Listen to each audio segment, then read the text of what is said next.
Ready? Well, what should I do? Nothing. No. Okay, all right, fine. Just be All right, one more natural. time. Be natural. One more time. All right, ready? Hey everybody, it's Callie, and today I have a little bit of a different kind of video for you. Again, like the last video, you're gonna hear lots of dog sounds. It's like pretty much impossible in our house to have like complete silence, so sorry. And obviously I'm not here alone today. I have Mike with me. Hi. Mike has had the, I guess, unique pleasure of, honor, that's very nice, of, we've known each other for a long time, but we've been together for over 7 years. So he's seen, I think, a good bit of what I go through with my anxiety, and I know that he is also an anxious person, but like in a little bit of a different way. So today we just kind of wanted to chat about that experience, particularly I think with rumination, because for me with my OCD, that's a big problem. And I know sometimes he can get in his head about things. Yeah, so we just want to talk a little bit about our experience and compare and see what that's like when it comes to anxiety and rumination. So if you've seen the videos that I've made before, you have probably a little bit of an idea about the things that I get anxious about with my OCD. But Mike, who doesn't have OCD, I'm interested to hear in your words, like the things that you think are the worst for you when it comes to your anxiety. Yeah, so I guess nowadays the thing I get anxious most about or worry about the most is definitely work-related things. You know, just growing up, money was always a big thing in our household as far as like, you know, it was I guess a source of anxiety. You know, that kind of just always kept with me, and so to this day I always, even though we're totally fine, you know, money is just one of those things that I tend to get caught up on or worry about a lot. So like with work, if you know, I think I made a mistake, I immediately go to like, well, I guess I'm fired. Yeah. I guess It's very I don't like 0 to 100. Yeah, Like, yeah. It goes from I made a little mistake to I'm fired tomorrow and I won't have any money to pay for the house or anything, any kind of like food, whatever. We're gonna be homeless out in the street by the end of the week. So that's kind of like really what you know, I find I'm spiraling out about. Or if I do have like an episode or something, it's usually some kind of like work related thing where I think I messed up and then, you know, I'm going to lose my job over it. So it's usually something like tangible. Yeah. Like something that is related to like your life or your experience, or I know that you've like expressed that like if there's an opportunity to work overtime, you like, feel pressure to do it. Yeah, there's in the job I work, in the field I work, I guess there's like a pressure to kind of like peer pressure to work as much as you can, and if you leave early, which is like leaving on time, you know, they bust your balls or you know, they kind of make fun of you. So you kind of already feel guilted into staying because they make it seem like it's such a big deal. So is it that the rumination comes,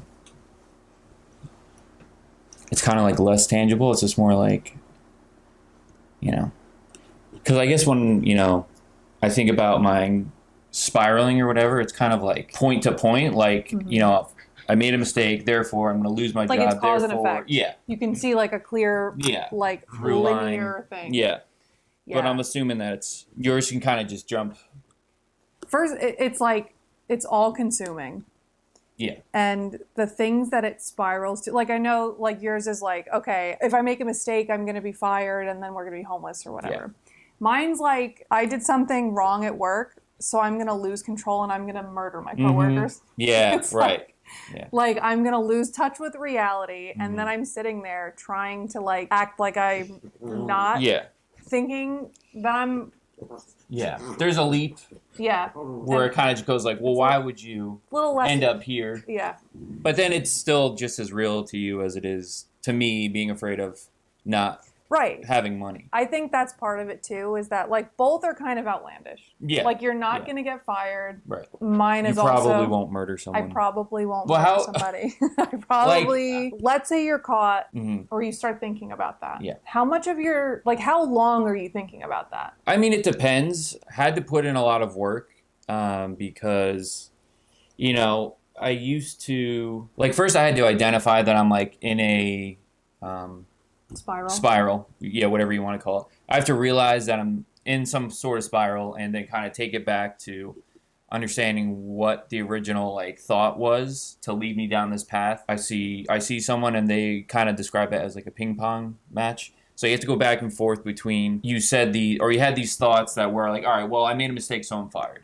And then you have to go back at it. It's like, well, have you ever made a mistake and have you been fired for it? Or what are the odds that what you did really warranted you to be fired? So you kind of have to go back and forth, and it can, get kind of exhausting. But I guess the most important thing is to actually realize that you're out of control or whatever and stopping it. And then, after that, it kind of depends. Like if I made a mistake at work, it helps when like maybe 2 days go down and then I kind of figured out that what I did wasn't actually a mistake. And I'm like, oh, okay, that wasn't anything to worry about. It was just you reading the situation. Right. Yeah. So then it's kind of like, all right, so now I can stop it. Like once I find that bit of information out, it's like, all right, I can give it up. Mm-hmm. Or sometimes it's, I realize that I've been in this situation before of like worrying, endlessly and kind of suffering for it. And then kind of just realizing, oh, I've done this before. I've been here before. And last time everything was fine. So this will probably be fine too. And then it just kind of like, even though that won't necessarily snap me out of it, it'll kind of like start the process of coming back down to earth, I guess you'd say. Yeah. So it could be like a couple days, I guess you'd say. Okay. No more, really, I don't think I've really, I guess overall, there's been like anxiety as far as like moving up in my job and having like different classifications. But now that so I've had like that anxiety of like, can I actually perform and do this job? And now that it's been like, almost 4 or 5 months, nothing's blown up and I've been able to do it. So now it's kind of like, I guess I've become comfortable, but I wouldn't call that like spiraling. I guess it's just like general anxiety. I think it's totally normal to have anxiety about real life things. Like if you get a promotion or you get something at work, I think it's normal. It would be expected to say, okay, am I going to live up to that? Like, yeah, have I just faked it and made it? And imposter syndrome. Yeah, now no, like. Everybody's going to know that I don't really know what I'm doing. That's interesting. And it's interesting how you can kind of justify it and say, like, well, it's never happened before, so it's not going to happen this time. You can't really do that with OCD. Because it's like, I can say, well, yeah, I've never killed somebody before, and, I've never done anything that would be bad or whatever it is. And yes, that's true, but it becomes a compulsion. It becomes like a reassurance type compulsion where you're like inwardly you're not asking other people for reassurance and saying, do you think I'd do this? Or like, do you think I'm capable? Or even though I've never done this, like, do you think it could happen? It's like in your head, you're looking for proof. Yeah. Okay. And then that becomes like a drug. I do like utilities. So it's kind of like, let's say I did something. I'm like, ooh, I don't think that was right. I think that might blow up. So I'll take that and then I'll kind of go to my coworker instead of being like, hey, I did this and I'm afraid this is going to blow up. I'm like, you ever messed up before? I'll kind of like seek reassurance. Yeah, right. Yeah. Kind of like put them in my situation without just coming out and say it. You're sneaky like I am. Yeah, right. So is that a reassurance or is that? I mean, in a way. It can be, like, I could see how. But like, so then if somebody tells you, oh yeah, that's fine. Yeah, I'm like, oh, and then you just let it go. Well, I guess it depends. Yeah. I'm like, I'd still be like, wow, maybe it worked out for him, but it definitely helps. There was a situation where I think I told you about it.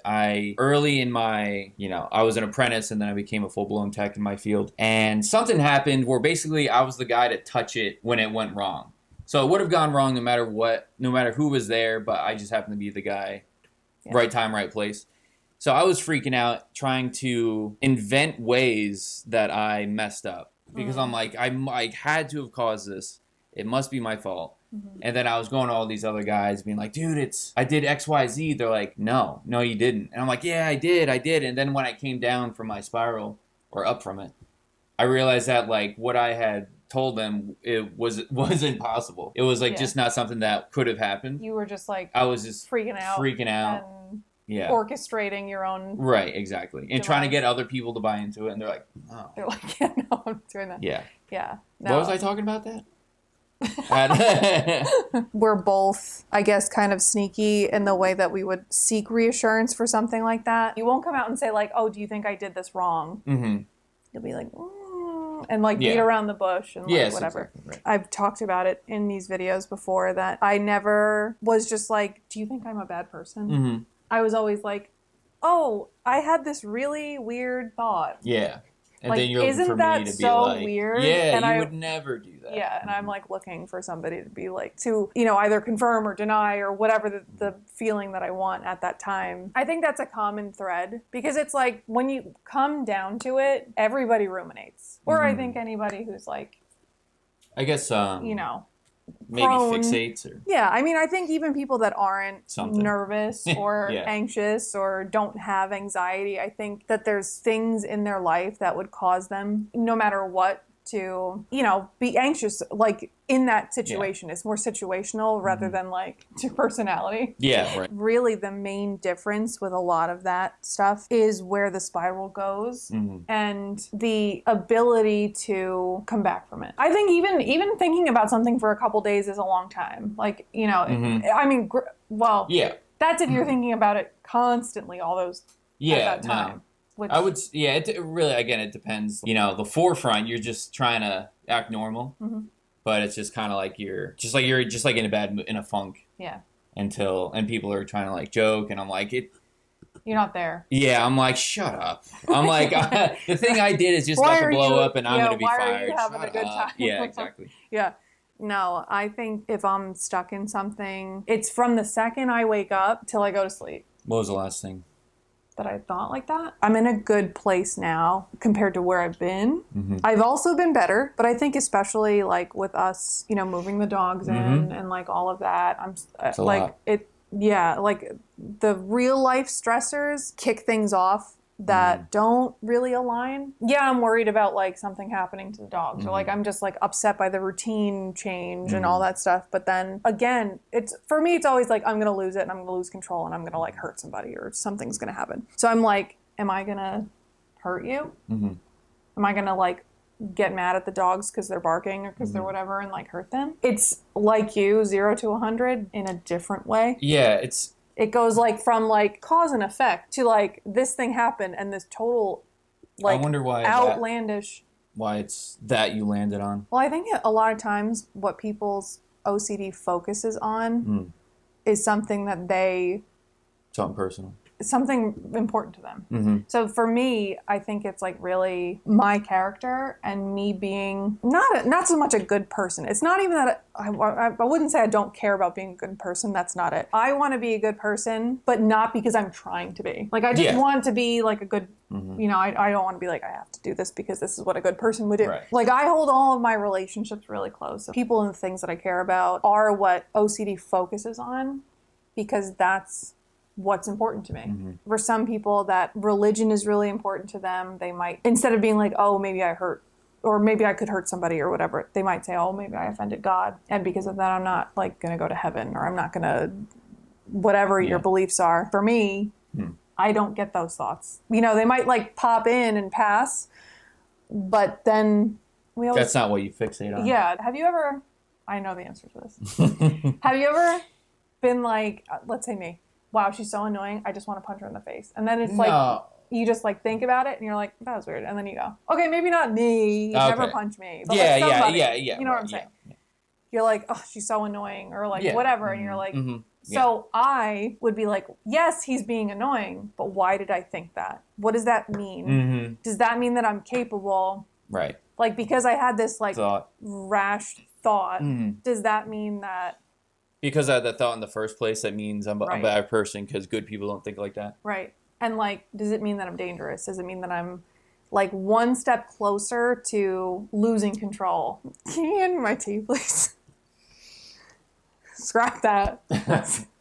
Scrap that. Thank you. I had this revelation a while ago. It took me, this is kind of dumb, but like some real like soul seeking to like come to this, and I've mentioned it. I did a whole video about it because I thought that it was like, I don't know, really important. I think the root of my biggest fear is not necessarily that I'm going to hurt somebody, not necessarily that I'm going to go crazy, not necessarily whatever. My fear is my own free will. It is so overwhelming to me sometimes that like I could literally stand up right now, strip naked, and like still post this video. Like physically, what is stopping me? Yeah. It's just me. It's only me stopping me from doing that. When you start thinking about it in terms of not just like, oh, something funny, like, you know, streaking, it's like, but what's stopping me from hurting somebody? Yeah. Me. You worry that you're going to be compelled by some outside force. You're going to lose touch with reality. And the thing that you're the most afraid of, it feels like the line that's separating that from happening is like razor thin. Right. Yeah. And you start to think like, oh my God, I'm the only one stopping me from doing that. And then it's like, it doesn't matter that I have 30 something years of life experience, like telling me, oh, well, that's never happened before. Like, why would it happen now? It doesn't matter. It doesn't matter. Because it feels like it's right there. Like, it feels like it's right about to happen. Yeah, that's what I feel, not sad, but like, I guess I really feel for people like with you who have the OCD, because with me, like, once I kind of realized like, oh, it's, you know, outlandish, even though it's not like an instant relief, it's kind of like it starts a process. But for you, it's just kind of like nothing's changed. It's worse. It gets worse. Yeah. Just you realizing that it's not a possibility doesn't mean it's, because I remember when you were going back and forth to China, flying was a big thing, you were afraid you were going to like open the door, the emergency exit door. Which and is I like was hilarious because physically right. I was like, I like Googled it. I'm and like, I was like, but what if I could, it doesn't, it's going to happen this one time. Right. Yeah. Physically impossible to open the door. For anyone wondering, it's physically impossible to open the door because it's under pressure. Maybe they're worried Is that about reassuring? Well, either way.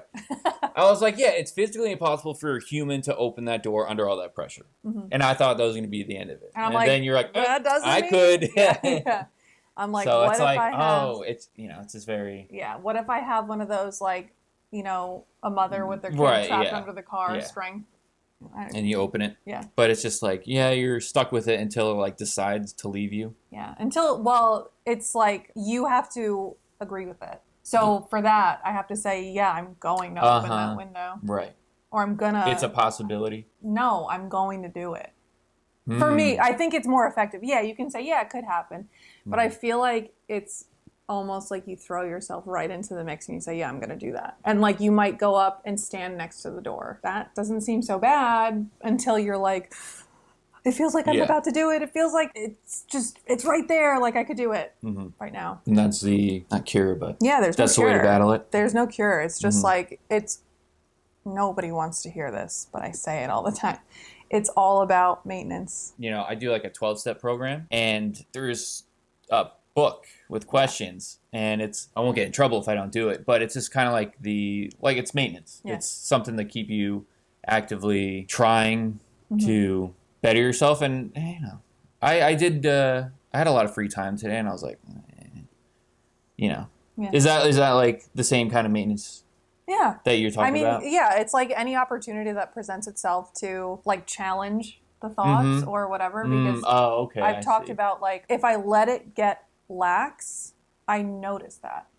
Like I notice when I'm not doing that like homework. Yeah. So you kind of like give in a way, where you allow yourself to have the thoughts? Where I allow myself to get caught up in it real bad. Because it's easy. Yeah. It feels like, I've said this before too, that it feels like you're being productive. Like it feels like you're thinking something, like you're going to find something out. You're going to figure it out. It always feels like you're right on the cusp of like solving some big problem. Interesting.